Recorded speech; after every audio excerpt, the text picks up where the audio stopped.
All right, welcome back inside our proactive newsroom. And joining me now is Luke Norman. He is the chairman of US Gold. And Luke, good to see you. How are you? Doing very well. Thank you, Steve. And thanks for taking the time today.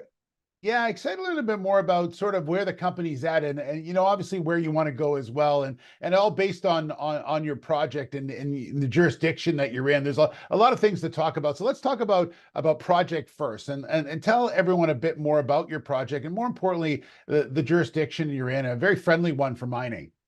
Yeah, absolutely. I mean, Wyoming is a resource state. It prides itself on that. It's a relatively small populace, 600,000 people. Where we're situated is just across the border from the state of Colorado.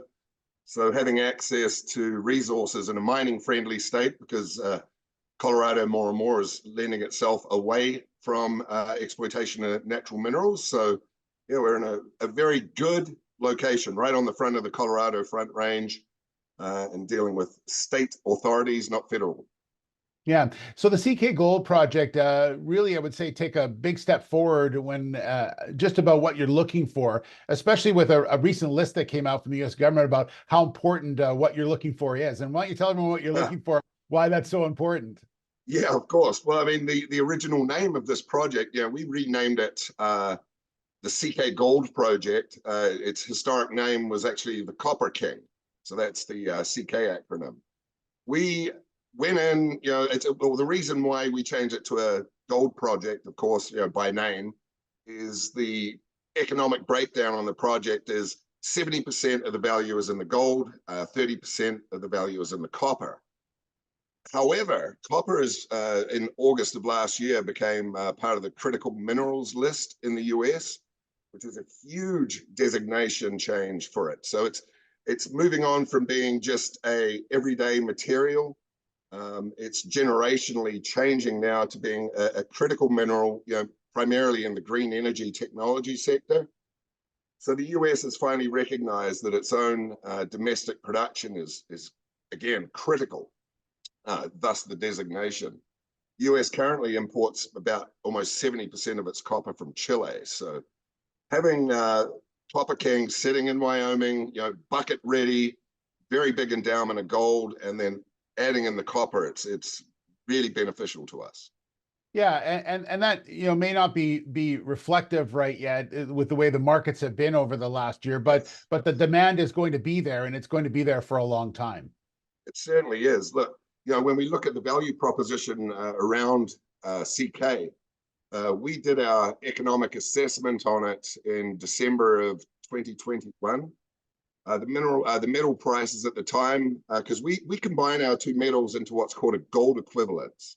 Again, the breakdown being 70% approximately of the value in gold, 30% of that value in copper. But when we ran our sensitivities, we used 16.25 as the benchmark and $3.25 copper. Well, fast forward to today, you've got $2,030 gold as of spot today and $3.80 copper. So about a 22% increase in the price of gold and 15% increase in the price of copper. We forecast a build on this mine at around $222 million. And we think that's definitely gone up. It's been an inflationary environment throughout COVID and post-COVID. So we estimate maybe the CapEx has gone up about 10%, but really the value metrics on the metals underlying this project have increased dramatically. So that left us with what's known as a net present value on that deposit of around $325 million.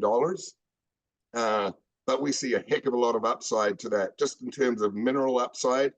We encapsulated a reserve so that we could advance and get these permits handled, which we're in the very final steps of having a fully blown mining permit.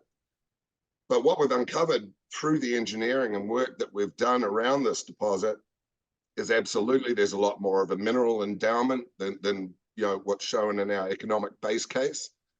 And we learned something really intriguing about the project is our what would usually in a mining scenario be called or deemed waste rock is a highly valuable aggregates commodity within the state of Wyoming and into the Colorado basin.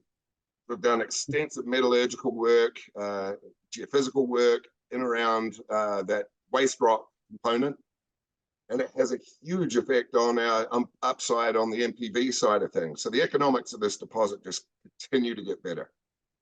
Yeah, and into 2024, a very pivotal year. You talked about the environmental permits that you're looking for very soon, but also you've got a feasibility report to come. Like this is going to be a pretty significant year for US Gold. It certainly is. Well, look, actually, we've completed the environmental impact studies. All of that was kind of compiled into our permit to mine. That's in the final stages in the approval process.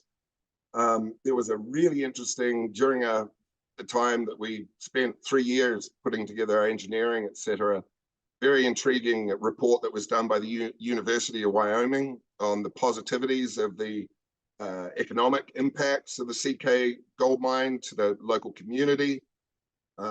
Beyond that, even again, what's not factored into the economics of the project is there's a very high likelihood that our post-production pit will be used as a water storage facility to tie in with their current existing reservoir network, which will save the state a heck of a lot of capital expenditure, but by proxy also save a nearby park from needing to be flooded. So from environmental to just community relation to, of course, most importantly for our shareholder base, an economic standpoint, CK is just moving ahead, blistering ahead. So 2024 is going to be really formative for us.